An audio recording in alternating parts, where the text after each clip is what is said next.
You ever sit back in your chair, maybe with a cup of tea or coffee in your hand, and just breathe? Really breathe. That kind of breath that doesn't come from your lungs, but from your soul. That peaceful moment where the noise of the world fades and you feel safe, calm, and content. Now let me ask you something. How often do you get that kind of peace these days? As we get older, we realize that peace is not just a luxury, it's a necessity. In our younger years, we might have tolerated chaos, surrounded ourselves with drama, bent over backward to please people who didn't always deserve it. But these golden years? They're called golden for a reason. They're meant to shine, not be dimmed by unnecessary stress or toxic people. I've had people ask me, why does it seem like I want to be around people less and less as I age? And I tell them, it's not about becoming antisocial or bitter. It's about becoming wise. We've lived long enough to know that not everyone brings something good into our lives. Some folks take more than they give. And sometimes, protecting our peace means putting distance between ourselves and certain types of people. So today, let's have a heart-to-heart. Not about cutting people off out of anger, but about creating space for joy, for healing, for laughter, and for rest. We're going to talk about the kinds of people it's okay, more than okay, to step away from as you grow older. This isn't about judgment. It's about self-care. It's about reclaiming your emotional well-being. Let's start with this one. The constant complainer. You know who I mean. No matter the weather, the food, the company, they always find something wrong. If it's sunny, it's too hot. If it's raining, now my laundry's ruined. You could hand them a winning lottery ticket and they'd say, oh great, now I've got to pay taxes on this. It's exhausting. Now, here's the thing. Compassion is important. Maybe they're going through something. Maybe they've always been that way. But when you spend time with someone who constantly sees the world through a gray lens, it starts to color your world too. You begin to feel drained, even irritable, after a simple phone call or a short visit. Protecting your peace means recognizing how people affect your energy and giving yourself permission to step back from the ones who always bring you down. That doesn't mean you stop loving them. It doesn't mean you stop wishing them well. But maybe you keep the calls shorter. Maybe you see them less often. Maybe you change the topic when they start to complain, or choose silence instead of joining in. Peace sometimes looks like choosing not to argue, not to fix, not to absorb someone else's heaviness. Then there's the second kind, those who only show up when they need something. You know the ones. They vanish for months, maybe even years. Then suddenly, they pop up out of the blue. Hi Auntie, can I borrow some money? Or, hey Grandpa, I'm in a tight spot. It's not always about money. Sometimes it's emotional support, a favor, or even just your time, given only when they need it, not because they genuinely care how you're doing. At this stage in life, we have to guard our hearts. It's lovely to be generous. It's beautiful to be kind, but it's also wise to know the difference between being helpful and being used. One-sided relationships can wear you out, and you deserve mutual respect. If someone only remembers you when it benefits them, it might be time to draw some boundaries. I've known folks who feel guilty about this, especially when it's family. But boundaries aren't walls, they're fences with gates. You get to decide who comes in, when, and how. Just because someone is related to you doesn't mean they're entitled to your energy 24/7. And setting healthy limits isn't cold, it's courageous. And then, there's this third type we often overlook, the folks who dismiss your feelings. You're trying to share something important, maybe something painful, and they brush it off with a, you're overreacting, or, at your age, you should be used to that by now. That kind of invalidation cuts deep, especially when it comes from people you trust. Our experiences matter, our stories matter, and our emotions are just as valid at 60, 70, or 80 as they were at 25. If someone consistently makes you feel like your thoughts or feelings don't count, it's okay to take a step back. Surround yourself with people who listen, who respect, and who treat your heart gently. There's something powerful that happens when you start choosing peace over people-pleasing. You begin to feel lighter. You wake up without dreading who might call or what drama might unfold. You begin to smile more. You begin to breathe deeply again, not from stress, but from relief. And that's the kind of life we want in these years. Not one filled with noise and tension, but one filled with clarity, calm, and joy. Let's keep going, because there's more to talk about. You know, one of the biggest lessons we learn with age is that not everyone deserves a front row seat in our lives. Some folks are meant to stay in the balcony, or even outside the theater altogether. And the older we get, the more we begin to understand the quiet power of choosing who gets close to us. Let's talk about another kind of person you might need to keep at arm's length, the gossiper. Now, I know every community has one.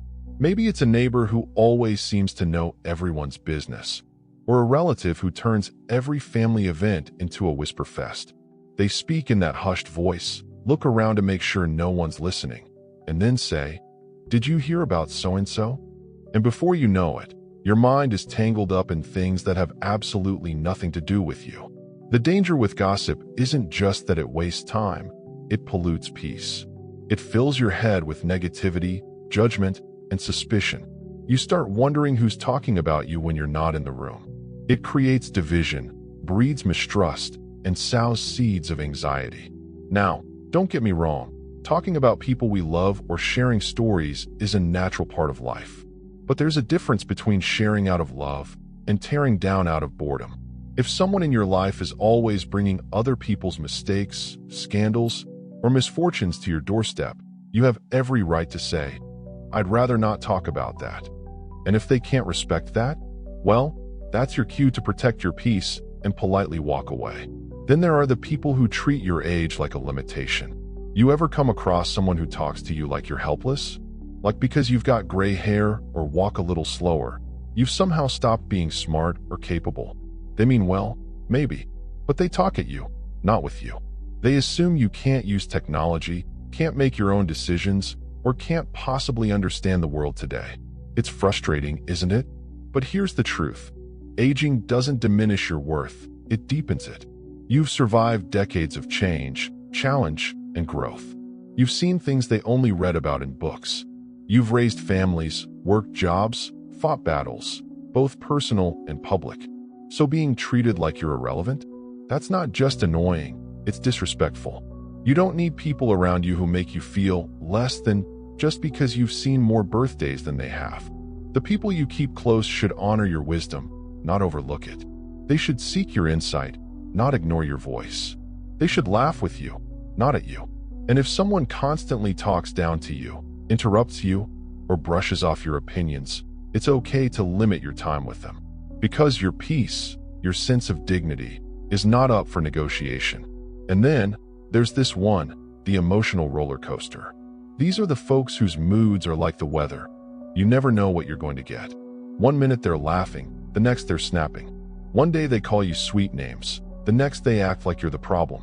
And the worst part is, you start to question yourself. Did I say something wrong? Did I do something to upset them? You find yourself tiptoeing, trying not to trigger the next storm. Let me say this clearly. Walking on eggshells is not a form of love or loyalty. It's emotional exhaustion. At this stage in life, we deserve relationships that feel safe, emotionally safe.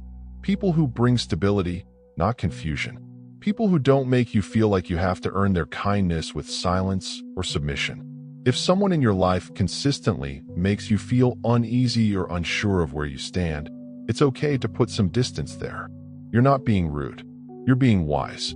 And trust me, when you start to step away from these up and down connections, you'll feel it. The weight lifts. Your heart beats a little more calmly. You stop bracing for the next emotional ambush. And you begin to remember who you are again. Peace isn't just the absence of noise. It's the presence of balance, of knowing that the people around you treat you with care and consistency. And speaking of balance, let's not forget another subtle peace stealer. Those who constantly live in the past and keep trying to pull you back there with them. Whether it's old grudges, ancient mistakes, or the way things used to be. They're stuck in a time capsule, and they want you stuck with them. Maybe they bring up old family drama, past arguments, or regrets that you've long let go of. And every time you talk to them, it feels like you're being dragged backward. We can respect our past without living in it. We can reflect on it, even learn from it, but we're not meant to stay there. The years ahead may be shorter, yes, but that's all the more reason to fill them with light, not shadows. You deserve to live in the now, to laugh today, to build new memories, to wake up excited about what's possible, not haunted by what's already done. Some people cling to the past because it's familiar, but peace lives in the present moment. And you have every right to say, I'm not going back there with you. Let's sit with this for a moment, just you and me. Think of how far you've come, all the versions of yourself that you've been, the child full of wonder, the young adult chasing dreams, the parent, the worker, the partner, the friend. You've lived a whole lifetime of giving, your time, your heart, your strength. And now it's time to give something back to yourself, peace. You see, protecting your peace in your golden years isn't about building walls around your life. It's about opening the right doors and gently closing the ones that no longer lead to anything good. Now, I want to touch on one more kind of person before we wrap this up. And this one may surprise you. It's the person who tries to make you feel guilty for choosing peace. You've probably met them. They'll say things like, "You've changed," or "You never call anymore," or "I guess you think you're too good for us now." They don't ask why you needed space. They don't consider how you may be protecting your heart, your energy, your spirit. They just react, with guilt trips, with accusations, or sometimes with silence that feels heavy. Let me tell you something important. Choosing peace is not selfish. It's sacred. You are not here to manage everyone else's emotions at the expense of your own. And if someone can't understand that your time is more precious now, that your energy is not limitless, and that your soul craves stillness, not stress, then they may not be ready to walk this part of the journey with you. And that's okay. You're not shutting people out, you're letting peace in. And that's a beautiful, powerful thing.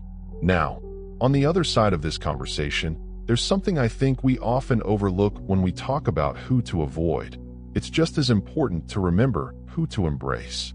You see, the more space you clear of toxic energy, the more room you create for joy, warmth, and connection. Surround yourself with people who make you feel seen.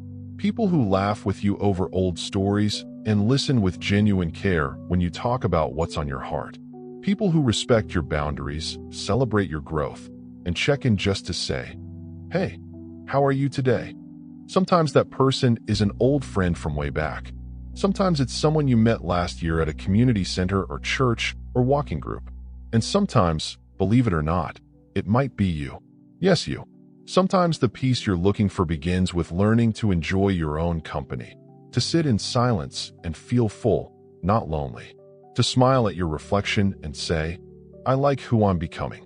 Because the truth is, the older we get, the more we realize that peace isn't found in crowded rooms or loud applause.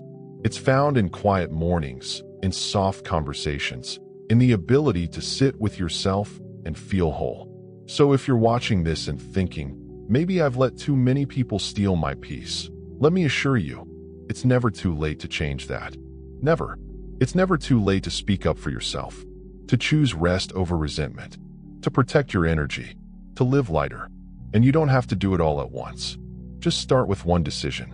One phone call you decide not to return. One visit you say no to. One moment where you take a deep breath and remember, you've earned the right to live free from chaos.